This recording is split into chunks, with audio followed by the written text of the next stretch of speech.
Hey cruise fans, I'm Eddie. Laura's in here right now. Laura's in here right now because she's busy doing something upstairs, guys. I'm down here with you, and I have 3 cruise tips to make your embarkation day go super smooth, anxiety-free, and get your cruise off to the right start. What is embarkation day? Embarkation day is the day you board the ship. It's the day you've had marked on your calendar for the last year and a half, 2 years. It is the day. It's the day you're excited for and can't wait for. Super important day, because that's the day you get on the ship and you don't want to do anything to miss that cruise. Are you with me? Who wants to miss their cruise? No one does, right? So here we go. Number 1 tip for embarkation day is get there on time. And how do you do that? Do not drive a long distance or fly in the day of the cruise. Do not do that. Do not do that. That is the number 1 way you will miss your cruise. You will not get to go on your cruise if you do that. Flight delays are common. Flight cancellations are common. Book your airfare and plan your drive the day before or 2 days before. Get a hotel in the port city at least 1 day before. So you are in town, you got your arrangements made, and I'm going to give you a scenario. Say your flight is canceled and you can't make that flight the day before. You can reschedule and fly in the morning of. You still have time to get a second flight and still make it on time. So that's what you're trying to do. You build yourself a cushion so you don't miss your cruise. Okay. Also, related to that, when you book the hotel, do your research. Make sure you know how you're going to get from the hotel to the cruise terminal in the morning if you flew in. Okay, you're not going to have a car with you most likely, and you're going to use Uber, a taxi, or a shuttle service. A lot of the hotels use third-party vendors that will supply shuttle service for a fee. Usually somewhere between $10 and $20 a person. They'll take you in a shuttle van from the hotel to the cruise terminal. Sometimes the hotels will have their own, and it might be included or be a small fee. So make sure you are familiar with how you're going to get to the cruise terminal. You don't want to be making that decision in the morning. You want to know how you're doing it before. And if you need to book the shuttle, call the hotel ahead of time and make sure you do what you need to do so you don't miss that. Okay, that's all settled. Get in to Port City the day before. Don't let any delay cause you to miss your cruise. Number 2, we live in the digital age, right? Everybody has their cruise documents either on their phone, on an iPad, on a laptop. That's how we travel now. We don't carry paper copies of anything. I want you to pretend like it's 1985. Take paper copies of everything, Take paper copies of everything, guys. Anything you pay for, anything you booked ahead of time, everything. Copies of everything. Your travel insurance policy, take a copy of that. Take photocopies of your identification, your passports, your license, anything you have for ID, your birth certificate, take copies of that as well. Put all your documents in a folder. Put that in the bag, your carry-on bag that will not leave your side on the airplane or when you board the ship. This is a bag you will not check. You will not check it on the airplane. You will not check it on the cruise ship. Your luggage can get lost in the airline. The airline can lose your luggage. So you want this stuff with you. In addition to the documents, any medications you need, sunblock, sunglasses, phone chargers, extra batteries for cameras, your cameras, anything you're going to want to use when you get on board the ship. A lot of people take bathing suits, flip-flops to change into. Why? Why do you do that? Well, your checked luggage is going to be taken from the cruise terminal and loaded on the cruise ship by porters.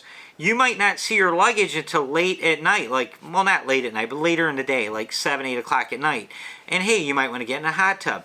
You might want to go down to the pool at some point, and you want your bathing suit. You'll have it with you. You're down there in the blazing sun. You don't want to get burned. You'll have sunblock with you. You have a migraine headache. You have allergies. You have blood pressure medicine. You'll have that medicine with you to be in your bag. And your identification will be with you. Now, photocopies of your ID, what do you do that? Well, that's simple. If you're in a cruise port, you're in some other country, and your identification's lost or stolen, you can have photocopy backups, which will be good enough, in most cases, to get you back home. That's why you do that. Also, why do I need copies of everything that's on my phone? You could drop your phone and break it. Your phone could simply die. Your cellular service could be out when you get to the cruise terminal. The Wi-Fi might be down in the cruise terminal. The cruise terminal's mainframe computer system might be down.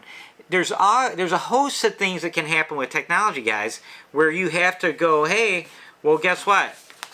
Paper copies. I have paper copies right here, and I can show you where I paid for specialty dining, I paid for the Wi-Fi package, I paid for the drink package, I bought travel insurance, whatever it might be. Now, if you buy travel insurance on the outside, it's a good idea to have access to the basic framework of your insurance policy, the contact information for your insurance if you need to make a claim, because again, your phone could get stolen. Phones get stolen at airports all the time. There's criminals running around stealing people's phones. Anything, you could get pickpocketed. Anything can happen. So you want to prepare for the worst. Be prepared. Okay, last and final tip. This is a two-parter, but it's part 3. It's our third tip, but it's related.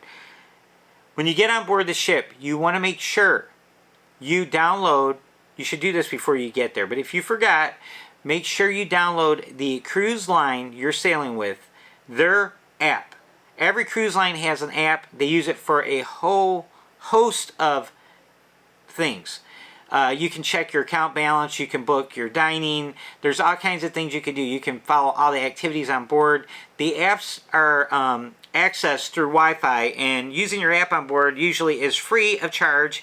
You don't need a Wi-Fi package to use it, but you're going to need that app on board. It's good to have. So make sure you have the app on your phone, have a basic understanding how it works. You know, when you get on board, immediately when boarding the ship, put your phone in airplane mode.